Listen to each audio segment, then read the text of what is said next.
Mark, I'm Arsenal, you're Chelsea, but if we each had to pick a player from the other club to improve our current 11, who would it be and why? That is the topic of discussion for today. Guys, stay tuned to the end. I reckon you won't want to miss this one. Let's see if you agree with us. Marky Mark, how are we doing? I'm good. How are you? I'm good, my man. I'm good. It's hot. I like this. And I love this topic, bro. I can't wait to get stuck in. Yeah, it's interesting because we've just jumped on this pod. I didn't even know what the title was going to be. You just surprised me. So this is what we're going to be doing. All right, cool. So now I have to actually think. Okay, cool. No worries at all. Let's crack on. Well, whilst you think, let me walk you through my thoughts first. How does that sound? Okay. Because I think this one's probably easier for the Arsenal, right? At the end of the day, you could pick anyone from our 11 there to improve your team. So I reckon I would... here's where I was thinking. I'll walk through your backline and your keeper, and obviously I'm not changing anything. But here's where it gets interesting. You get to the midfield, and I was thinking, oh, you know what? Moises Caicedo and Declan Rice in the same 11. That would be something. Or do I go Lavia? Imagine Caicedo and Rice. Like, just no one's getting through that midfield. That would be absolutely insane. Then I was thinking, okay, cool. Your left wing, Neto. I told you this before. I wanted Neto. When you boys got him, I was low-key jealous. And I think we'll address it this summer. I think we'll get a left winger. So I was really to and fro between Moises Caicedo and Neto. Can you guess where I've landed? Yeah, you're going to... If you're smart, you'd go with Neto. Cole Palmer. I've landed on Cole Palmer because Cole Palmer is my boy and he needs to come to Arsenal because he would look better in red than he does in light blue and blue. No, he didn't. Cole Palmer, I had to go Cole. I'll tell you why. We're building a squad that wants to challenge. Now, whether we will or not, that wants to challenge for the Premier League and the Champions League. I'm going to give you some stats here, Mark, if you can bear with me. Yeah? It's Neely's numbers time. The last 3 seasons, we've had to chase down City. We caught them last season. They had a bad season. The point differential over the last 3 seasons, they've won 2 Premier League titles, the standout team over the last 3 seasons. We finished 4 points behind them. With Liverpool, the last 2 seasons, they've accumulated, I think, 3 more points than us. Now, if we get Caicedo, does that get us to a Premier League title? Maybe, maybe not. If we get Neto, now it's competition for that wing. Does Martinelli up his game or does he just exit the door, stay on the subs bench? I don't know. Is Neto really that game changer? And then you look at Cole Palmer. Cole Palmer is that game changer. He only had half a good season for you boys and he still finished top of your scoring charts and top of your assists. I think he scored 14 or 15 goals for you last season. That's on a bad season. We both know we're both big fans of Cole Palmer. You get Cole Palmer in that Arsenal team and I think it significantly improves the squad. Odegaard needs to come back and step up, but Cole Palmer would have played for us this season. We would have had to drop Odegaard last season because he was playing so poor. Cole Palmer would have been playing there. You'd have had Partey, Rice, Cole. And you could even maybe have experimented with Cole up top. And he was up top in our joint 11. So I would say Cole Palmer, out of everyone at Chelsea, improves Arsenal the most. What do you think of that? Yeah, I mean, like it's clear cut. I was actually going to say where you're going to put him, but yeah, like there's levels, isn't there? Like Martin Odegaard, as a good player as he is, he's not on the same level as Cole Palmer. Cole Palmer is a special type of breed. There's seldom type of players like him. Whoa. I'm not agreeing with that, by the way. But carry on. Well, you're not agreeing with what? Odegaard, as good as he is, he's not Cole Palmer. It's too early to say that things like that off one bad season. You must be out of your mind, Neil. Hold on, bro. Neil? Hold on. Hey, relax, bro. Don't never put Martin Odegaard and Cole Palmer in the same. Hey, yo, bro, you're gonna look stupid, Neil. Bro, hey, no, I ain't. I'm not gonna look stupid. I'll tell you why. Don't put them in the same bracket. There's levels. One bad season, Odegaard. Prior to that, my man, what was he doing at Arsenal? He was the one making us tick. 15 Premier League goals, bro. You can't say that it's clear cut between Odegaard and Cole Palmer. I think Cole. Are you serious? Not clear cut right now. It's not clear cut right now. Are you serious? You take oh the my best. gosh. At the best we've seen Oh from gosh. Odegaard This is and the best we crazy. see from Cole Palmer.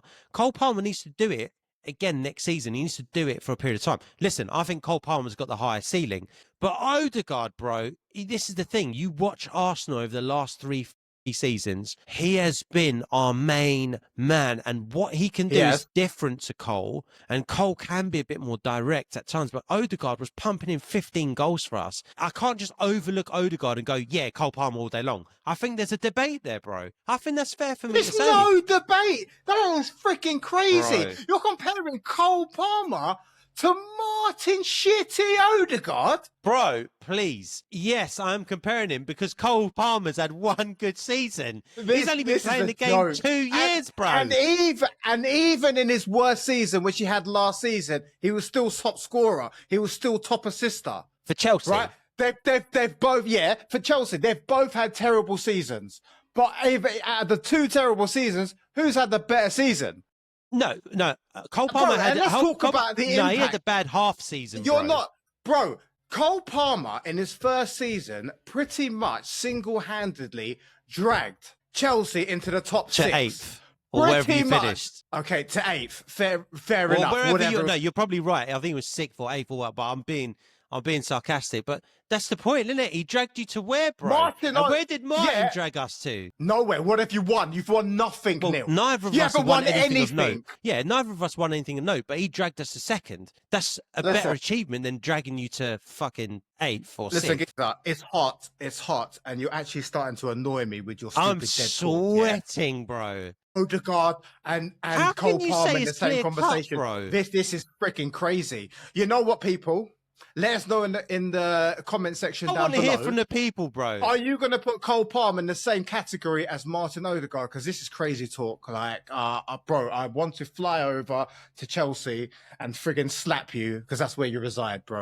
Or if there's any Chelsea fans, if you see this guy in the street, please, don't slap him. All right, but just have a word with him in it because they actually might go and slap you because you are saying some ridiculous stuff. Okay, and let's get back to topic, bro. You just annoyed me. Let's get back to topic. What was I saying? You were saying Odegaard's better than Cole Palmer. Yeah, go on, carry on. No, I was not. I was gonna say where you're gonna put him, but yeah, you definitely overtake Odegaard. Like in my opinion, I mean, I think that he is a game changer. Cole Palmer. He is the most unpredictable player in the Premier League. Last season, there was top pundits. If you watch. You know, pundits, influencers, they will tell you that Cole Palmer is technically the best player in the Premier League. Now, of course, relax, people. You've got Mo Salah and the numbers and the quality and the world class and everything about that. I get it. But Cole Palmer is something special because of his unpredictability. You just never know what this guy is going to get. He joins Arsenal. You win the league last year. Especially if you take Martin Odegaard out of the team and you shift him on because finish. Do you think we beat Liverpool? I don't know if we do, bro. He improves us 100%. Cole Palmer. At the end of the day, we both love Cole Palmer. We both rate him, right? Let's be honest. We were having a bit of a battle here, but we're talking about nuances. I don't know if he wins us the league last year, but as I say, out of everyone that I can take, he will push you forward. He would definitely push you because there was a period in there where you had Saka out and Martin Odegaard really did nothing. You guys still finished 2nd. You bring someone like Cole Palmer in there who can play on the right, which is predominantly where he played in his first main season at Chelsea. Yep. He would have fitted that gap occupied by Saka when he was injured. Saka comes back in, you dust off Martin Odegaard and you put him as a 10. Bro, you would have been a lot closer. Of course, you can't say Gary did, oh my God, whoever, if we had this X, Y, and Z player, we would have won the league and all this sort of stuff. You can't say that about any player, right? But I'm very sure that if you had him, you would have challenged him. You would have pushed Liverpool. Because we've said it multiple times in this podcast. Liverpool had it easy, innit? They never really shifted into like 5th gear or even 4th gear. They kind of coasted because the rest of the league were just trash this year or the most recent year. So yeah, Cole Palmer, that's he's a game changer. I understand why you picked him, isn't it? I mean, he absolutely destroys every single player on the Arsenal squad at this moment in time. So of course you're going to pick him. Right. Look, it was a no-brainer for me. I genuinely thought that was so easy to pick, and that's not a slight at Chelsea. It's just that's how highly I rate Cole Palmer and how high I think he's going to reach, because it's still his only early days for him. He's only played 2 seasons, and I do think he's going to reach some serious heights. Okay, so Mark, I've gone with Cole Palmer. You can only select one. Now, I know you'd like to select our whole 11, but no, I wouldn't. If you can only take one, walk me through your thoughts, my man. And I have my own opinions on this as well. So let's see what you go with. There's a few. There's a couple. I mean, in terms of, you've got Saka, who I would love. I don't need Rice. I've got Lavia and Caicedo. Who you got? Partey? Nah, sack him off. Odegaard, trash. And now you've got Timber, no. Then you've got your left back, Miles Lewis-Skelly, no, because I've got Cucurella. Levi Colwill, and the other defender who was just random. Right. My picks would be either, I'll solidify it to one, don't worry. But in my head, it would have to be Gabriel, not Saliba, Gabriel and Raya.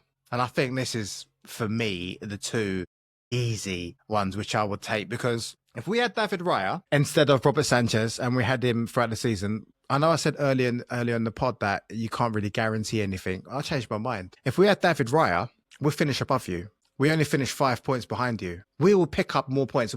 This guy, Robert Sanchez, has so many individual errors. It was ridiculous. I think if you put the stats and you swap those players, you swap those stats, those big errors, those individual errors, we finish above you. And I think actually, just on that, he'll be number one, your goalkeeper, because our goalkeeper after the last season was terrible. He cost us points. That is undeniable. What do you think about that, what I said first? And then I'll give you my 2 cents on Gabriel, who would be my second pick. I thought you were going to go Saka, because I know you rate him. No. No. You do rate him. You rate Saka? I'm sorry, apologies. I highly rate Saka, but would I pick him over the player which I need? No. I need a goalkeeper, bro, or I need a central defender. Yeah, sorry, Graham. Fine. Gone. So I thought you might have gone Saka, but I commend you, Mark. I respect you just a little bit more, because you have picked the 2 players that absolutely should be in the conversation, and actually should be the only 2 players in the conversation. Now, yes, we talk about Rice. Can he walk into your midfield? Well, actually, you're pretty covered. I don't know. Yeah, he might improve you a little bit. He may not. It depends. You might have to change the way you play. Can you take Saka? Well, yeah, he's a big advancement on Madueke. However, who you may get, by the way. Please don't. Please don't. I don't want him. You may get him, bro. No. Listen, you're really taking up boy Kepa. Bro, you could get him. For rumors, you could get him. You're falling for rumors. Man, I hope you take him. The thing is, we do buy a lot of Chelsea players off you, don't we? So I hope this ain't the next one. So many. I really hope it ain't the next one. The next one should be Cole Palmer. Right. David Raya and Gabriel. Bro, I also think if you had Raya and we had Sanchez, you finish above us last season. Now, that's not just say that I think you're a better side. I just think we underperformed so badly last season. In my personal opinion, we've already said it, 15 points less than the previous season. So if you had Raya, because honestly, Robert Sanchez makes David James look like Pete Schmeichel on crack. There's no way you're winning anything with Sanchez. But you get David Raya in, you're in the mix. You're completely transformed. You've got an extra 5-10 points. Completely. You have got an extra 5-10 points. So you're absolutely bang on the money, Mark. For once, you are speaking sense, my friend. David Raya or Gabriel? I'm with you on this one. Speak to me about Gabriel. What are you thinking? Oh, my God. I think we've already established its importance compared to Saliba. Because I understand why people will say, oh, my God, take Saliba. But, I mean, this season's already proved, William Saliba is, I'll say he's world class, but only once paired with the correct partner. I think that he would have a little bit of problems adapting to various different partners. As you have a look at Virgil van Dijk, he can adapt. He's had multiple partners no matter what. It doesn't change his game. It doesn't affect his game. And I think that I also would put Gabriel in that same bracket. Gabriel brings the best out of William Saliba, and I think he probably has that. He has that ability to bring the best out of whoever he's partnered with. He may not get the same accolades because he doesn't look, aesthetically, sexually look like pleasing to look at, like when you compare him to Saliba. The Saliba is a beast. I've got to be careful with my words here, but Gabriel is the one. The main man, the monster at the back, the one who can adapt and play with anyone. I mean, look how many times Chelsea have interchanged their defenders. We've had Badia Shield, we've had Trevor Chalobah, we've had Wesley Fofana beginning of the season. I'm sure they've brought in a few other people, but Gabriel, bro, he would also, bro, I think, give us a few extra points. Not as many points as David Raya, but I would love either William Saliba or Gabriel at Chelsea. But if you had to pick, it would be Gabriel, bro. So my first choice would be David Raya, then Gabriel, then Saka, then Saliba. The rest of your team wouldn't even touch my team. Okay, we can talk about that another day. One thing that you said, which I found interesting. I'm just checking something. By the way, I agree with you. Can I let me give you some more of Neely's numbers. In 2022-2023, that season, Liverpool had the eighth best defense in the league. You know, we talk about Virgil van Dijk. Listen, by the way, I'm with you on Saliba.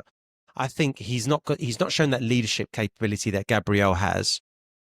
But where Gabriel got injured and he was out for a part of the season, Saliba is still part of the best defence in the league. Now, I agree with you. Saliba's world class when he has that leader next to him, but he's young and he may evolve into a leader. I don't think he will. That's my worry. But he is a Rolls Royce. He is world class. But we talk about the standard as Virgil van Dijk. This season, they were second best defence in the league. Previous season, they were, so 23-24, they were the fourth or third best defence. And 22-23, Liverpool finished fifth and conceded 47 goals. And they had the joint eighth best defence in the league. That's Van Dijk we're talking about. The best, some people say the best ever. I just thought it was interesting when you said that. And it's a weird one, isn't it? Because just 3 seasons ago, he part of the 8th best defence in the league. Same as Chelsea, actually. They conceded the same number of goals as Chelsea, and Chelsea finished like 10th or wherever you finished three years ago. So it's an interesting one, but I take your point. Everyone can have a bad season. Yeah, I mean, everyone can have a bad season. Odegaard had a bad... I'm talking serious now. Yes, I know Odegaard was your best player or, joint best player over the last previous 2 seasons. He got voted, best player at Arsenal by players, by fans. I get it. No one talks about Van Dijk having a bad season, though, do they? You just don't realise it because I tell you what, the media don't cover it if he makes mistakes. It's just assumed that, Van Dijk just doesn't make any mistakes. You can count on one hand how many mistakes he makes across the whole season. I actually, Mark, don't think that's true. And I know I'm digressing here, and apologies, I'll throw it back to you in a second. But I genuinely want to make that point because Van Dijk isn't untouchable. He isn't God. Liverpool will have you believe he's the second coming of Christ. He ain't. Yeah, he's human. He makes mistakes. Unarguably, you can't even argue the fact that Van Dijk has to be in the Premier League, all-time Premier League 11 if you're a Liverpool fan. You just can't even argue it. Well, I think there's an argument there. That's all I'm saying. There is an argument, though. There is an argument. Yeah. There is an argument. He is class, by the way. Yeah, but you know what I'm saying. Virgil van Dijk can play with anyone, and yeah, he may have a bad season or not. It is very debatable whether you can put him into the best 11. That's debatable for sure. For me, David Raya, I think he would bring us the most amount of points if we had him last season. I think it would be very difficult for anyone to argue that if you watch Arsenal games, if you watch Chelsea games. And then the second piece would be, yes, Gabriel next to Levi Colwill. And I think that would improve Levi Colwill because, the good thing is with Levi Colwill, he's had a little bit of, he hasn't had much experience playing with experienced world-class players. The last player he did that with was Thiago Silva, and I'm sure he learned a lot. But since then, he has become the main man at Chelsea, and I think that it would have been nice to put him with a world-class experienced defender like Gabriel, and I think that would fast-track his experience and fast-track his potential because, yeah, if you play with better players, you're going to get better. You're going to see how they defend, etc., XYZ. So yeah, David Raya, Gabriel, but picking one, David Raya. Good choice. I think that's the right choice. It makes sense. Mark, let me ask you another question. Who have you got waiting in the wings? Petrovic, or you got this other keeper? You got loads of keepers. Are you going to buy another keeper, or are you just going to promote from within? Because if I was a Chelsea fan, it would be a real concern to me going into the season without essentially buying another keeper, because I'm not convinced. But you know your keepers better than I know them. So tell me, are you going to go out into the market and actually buy? We're going to go out into the market and go and buy, because right now we're filming this in June 2025.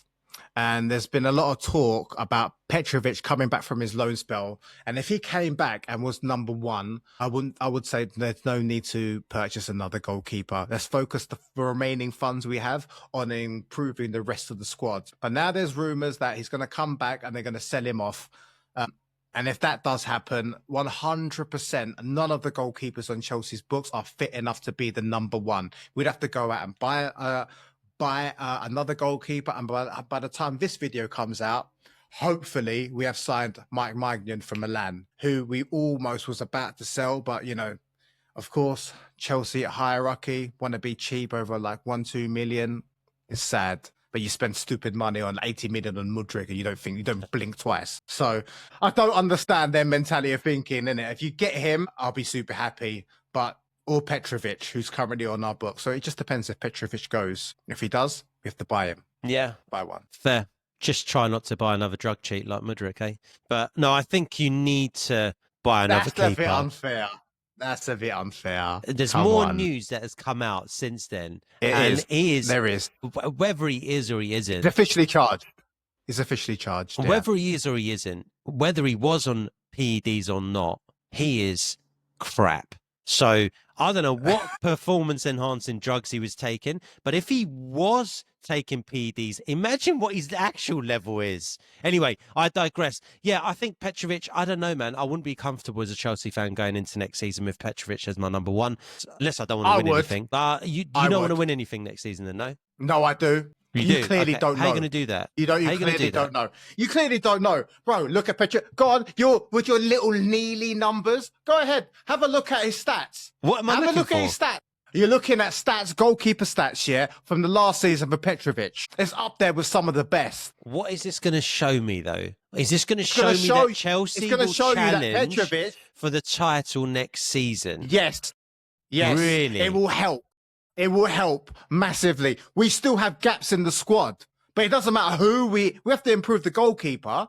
But you can't say whichever goal. If we get Mike Maignan, we have a better chance of challenging. We bring back Petrovic in the fold, we have a better chance of challenging. But we still need a couple. We still need a striker, bro. We still need, actually, some people would debate a left midfield, a left winger. Some other people, and even me, would say we need another defender. So it all depends. But I will be very happy if Petrovic comes in next season and becomes our number one. And you may think that sounds stupid, and that's because you're stupid and you don't know nothing. Yeah? And we'll see. And I hope Petrovic does come back, so you and all you little Arsenal bum chums can see. And finally, come back at the end of season review in 2026 and go, sorry, Minge, I'm so sorry. You was right. Because you're used to saying that, aren't you, Neely? I can't remember the last time I said it. Apart from actually just today when you were right about picking the keeper. But I think you're wrong about Petrovic, but it's difficult to say because Saliba went out to France and he's come back a Rolls Royce, and keeping over in France. I think he's in France, right? Keeping over in France is very different to keeping not just in the Premier League for any old team, for one of the big boys in the Premier League. But don't forget, bro, not last season, the season before. The second half of the season, he comes in because we had some other dead keeper. He comes in, and he was one of the main reasons that Chelsea had that unbelievable run of pretty much winning every single game in the last few games of that season. Chelsea fans were disappointed when they shipped him off, honestly. How long was that run? And then you got Maresca. That run was a few months, bro. And if you... 3? Bro, listen, bro. Don't do that. I'm excited to 'cause see you're him. gonna Jokes stupid. aside, I'm actually Bro. excited to see him, but you do need to get rid of Sanchez. That's a given. That's 2 + 2 is 4. Okay, that Sanchez. Would I even say he's Premier League fit? Maybe. Who was that team that got the lowest tally of points last season? Southampton? Yeah, that's it. He's on that type of level. Bro, he was the second choice keeper with Raya at Brighton. Chelsea purchased this donkey, yeah, and made him first choice of Chelsea Football Club. I don't know. I guess that sort of math doesn't work out to me. But anyways, Not Brighton. It was Brentford. No, was it Brentford? Yeah, Brentford. Brentford. Yeah. Brentford. Okay, fine. All right. Potato. Guys, we digress. Let us know in the comments what you think. So, will be improved if they bring in David Raya? Absolutely. Mark has picked David Raya. For me, I think he's made the right choice, but maybe you guys disagree with us. Let us know in the comments below. As for Arsenal, I've gone and picked Cole Palmer as the one Chelsea player that I think can improve our side significantly. Either you agree or you don't. We want to hear from you. Let us know in the comments. Mark, any final things to add? Yeah, I mean, it is a very interesting just to see what the people think of what we've said, especially with the Petrovic thing. There's two things I want you people that's watching to let us know in the comments down below. I am serious. I do not think you can put Martin Odegaard and Cole Palmer in the same conversation. Let us know if you agree with me or you agree with Neely. The second thing, which I definitely don't agree with this fool, is he says, I don't think Petrovic would help the team if he came back, and I think you need another keeper. I didn't say that, by the way. I disagree with that. I did not say that, by the way. That's what not did what you say? Said. I said, if you want to win something of note next season, you need a better keeper than Petrovic. But Petrovic is definitely going to improve you if you replace Sanchez with him. That's a given. I would have Mike Maignan over Petrovic, yes, right?